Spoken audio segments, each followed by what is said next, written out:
ठीक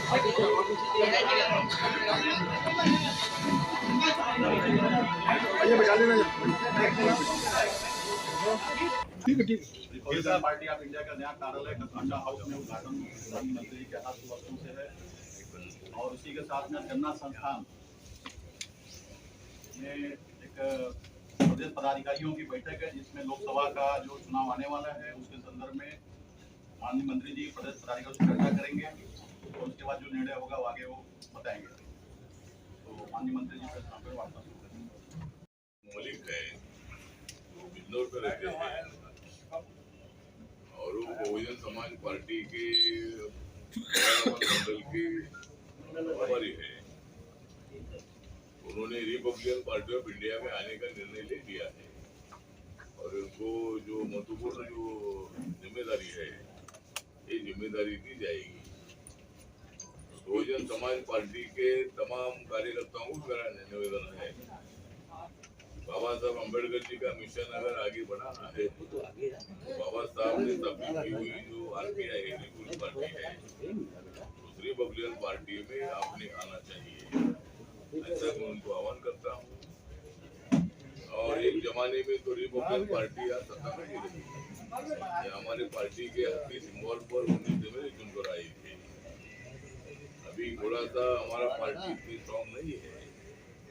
कई जिलों में पवन गुप्ता जी के नेतृत्व में पार्टी का वर्क चल रहा है और हमारी पार्टी एनडीए का एक पार्टी है।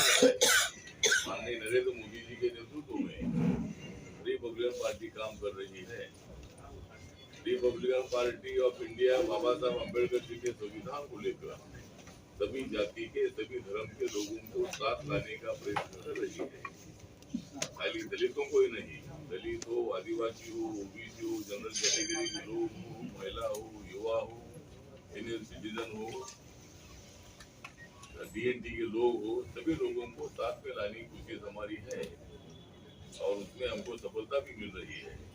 कई हमारे क्षत्रिय समाज के, वैश्य समाज के अनेक लोग रिपब्लिकन पार्टी में आ रहे हैं और भविष्य में रिपब्लिकन पार्टी मजबूत पार्टी के रूप में यहाँ खड़ी होगी। और जिस बहुजन समाज पार्टी ने आरपीआई की जगह ले ली है, उस बहुजन समाज पार्टी की जगह आरपीआई लेने की कोशिश भविष्य में करेगी और हम मतलब इसी तरह आगे बढ़ने का भी काम हम करेंगे।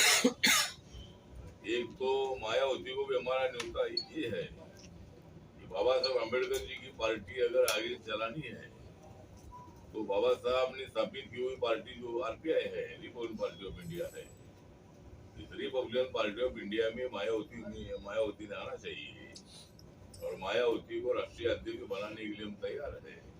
मायावती के नेतृत्व में काम करने की मेरी तैयारी है क्योंकि बाबा साहब अम्बेडकर जी की पार्टी होनी चाहिए। और सभी देश के तमाम दलित नेताओं को मेरा निवेदन है कि बाबा साहब अम्बेडकर जी की पार्टी चलाने के लिए सब लोग अगर आरपीआई में आ जाते हैं तो एक देश भर में बहुत बड़ी शक्ति हमारी खड़ी हो सकती है और हर राज्य में आरपीआई के बिना किसी पार्टी को नहीं, इसी तरह का वातावरण तैयार हो सकता है। एक तो देश भर में दलित का पॉपुलेशन 16.6% है, ट्राइबल का पॉपुलेशन 8.4% है, दोनों मिलाकर कम से कम 25% पॉपुलेशन होता है। तो एक बड़ी ताकत ये है, उसके लिए भी हमारी कोशिश हम करने वाले हैं।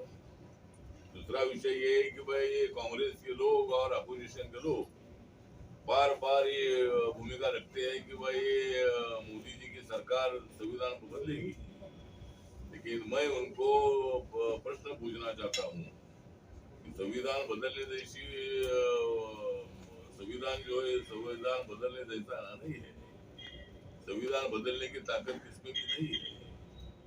जिस नरेंद्र मोदी जी ने नए संसद भवन को संविधान सदन ने नाम दे दिया है, नरेंद्र मोदी जी ने बाबा साहब की 125वीं जयंती में 2 दिन का अधिवेशन लिया था और 26 नवंबर 1949 का जो दिन है, ये दिन कई लोगों को मालूम नहीं था, लेकिन बाबा साहब अम्बेडकर जी ने संविधान का ड्राफ्ट जब डॉक्टर राजेंद्र प्रसाद और पंडित जवाहरलाल नेहरू जी को दे दिया था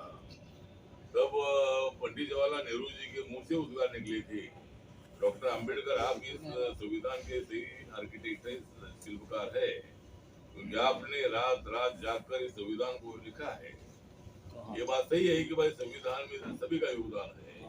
संविधान सभा ने जो कानून बनाए थे, लेकिन उसमें बाबा साहब अम्बेडकर जी ने भी अपने जो व्यूज है, अपने जो ओपिनियंस है, वो भी उन्होंने रखे थे।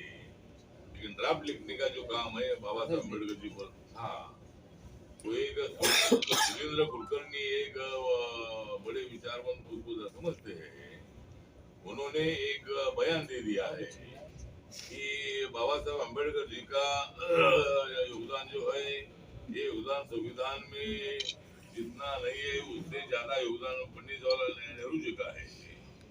ये बयानबाजी करना मुझे लगता है कि संविधान का अपमान है, बाबा साहब का अपमान है, पंडित जवाहरलाल नेहरू जी का अपमान है, देश का अपमान है। और आज सुरेंद्र कुलकर्णी पर कार्रवाई होनी चाहिए। और ये जो 4 मार्च एक डेट हमने की है, उनकी डेट आगे पीछे होती है तो देखेंगे। लेकिन आचार संहिता के पहले, लोकसभा चुनाव के पहले बड़ी रैली करने का हमारा संकल्प है, इसमें 30-40 हजार लोग उसमें सम्मिलित होंगे। तो इसी तरह हमारी पार्टी यूपी में बढ़ाने का काम करने का प्रयत्न हमारा है। 2024 के लोकसभा चुनाव में महाराष्ट्र में क्या आप लोकसभा का चुनाव लड़ेंगे? आप घटक दल हैं। महाराष्ट्र में हमने 2 सीटें मांगी है, उसमें अभी मेरी राज्यसभा 2026 तक है। लेकिन अगर मुझे शिरडी में लड़ने का मौका मिलता है, जहाँ जो मैं हार गया था, लेकिन वहाँ थोड़ा सा जो माननीय एकनाथ शिंदे जी के साथ जो सदाशिव लोखंडे सिटिंग एमपी है, वो उनके साथ आए हैं, इसीलिए चर्चा चल रही है। मौका मिलेगा तो मैं लड़ूंगा, नहीं तो मेरे पास राज्यसभा 2026 तक है। लेकिन आरपीआई को 2 सीट मिलनी चाहिए, इसी तरह की हमारी मांग है। मलिक जी, ये कहा जाता है कि आप सिर्फ राज्यसभा से संतुष्ट हो जा रहे हैं और आप राज्यसभा अपने लिए लेकर संतुष्ट हो जा रहे हैं और आरपीआई को बढ़ाने की तरफ ध्यान नहीं दे रहे हैं। राज्यसभा लेकर संतुष्ट हो जा रहे हैं, अपने लिए राज्यसभा लेकर और अपने कार्यकर्ताओं को नहीं बढ़ा रहे हैं। ये आम धारणा है आपके बारे में। दूसरा विषय नहीं है, मतलब मैं अगर शुरू में लोकसभा भी मांगता था तो मैं लोकसभा में 14 में चुनकर आता था। लेकिन मेरा क्षेत्र 2-3 जगह पर बदला था। मैं एक बार मुंबई से चुनकर आया था, 2 बार पंढरपुर से चुनकर आया था, तीसरी बार शिरडी में मैं लड़ा था, वहाँ मैं हारा था। इसलिए मैंने कोशिश की थी भाई मुझे राज्यसभा मिलनी चाहिए। तो लोकसभा तो लड़ने का तो इतनी हवा थी, तो वहाँ कम से कम 42 सीटें जो है बीजेपी शिवसेना की चुनकर आई थी, तो मैं भी खड़ा रहता था, तो मैं लोकसभा में चुनकर आता ही था। लेकिन मुझे पहले राज्यसभा में मिली थी, तो मैं राज्यसभा में संतुष्ट नहीं हूँ। मैं अगर लोकसभा में आता हूँ तो मैं लोगों में काम करने वाला मैं कार्यकर्ता हूँ, उसके लिए मेरी कोशिश रहेगी। देखते हैं अभी चर्चा करके उसमें से क्या मार्ग निकलता है। महाराष्ट्र में बीएमसी चुनाव होने वाले हैं, जो नगर महापालिका के महाराष्ट्र में, तो उसमें आपकी पार्टी को कोई मेयर या डिप्टी मेयर की भागीदारी मिलेगी? महाराष्ट्र के बीएमसी चुनाव में आपको क्या भागीदारी मिलेगी? भागीदारी मिलेगी ना। बीएमसी चुनाव लोकसभा के बाद होगा। बीएमसी चुनाव में मुंबई में हमारी ताकत अच्छी ताकत है, तो बीएमसी चुनाव में अगर शिवसेना बीजेपी को पवार जी को अगर महापालिका हाथ में लेनी है तो आरपीआई का साथ लेना ही पड़ेगा। तो आरपीआई उनके साथ रहेगी और वहाँ मेयर इस वक्त जरूर हमारे महायुति का